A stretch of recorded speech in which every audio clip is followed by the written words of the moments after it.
Значи, отбора мислиме, че е добре комплектован. По двама футболисти са на позиция. В момента сме се разделили само с един футболист. Ради Цонев по взаимно съгласие.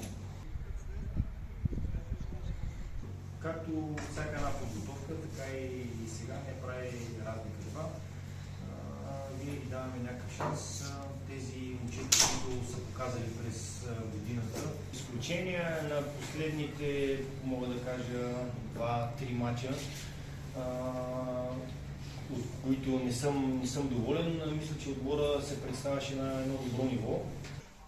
Финансиране за това нещо може да бъде съвместно с Футболния съюз по проекти, които има, но тук също е от значение общината. Точно за това ви казвам, че самата община трябва да помогне по някакъв начин,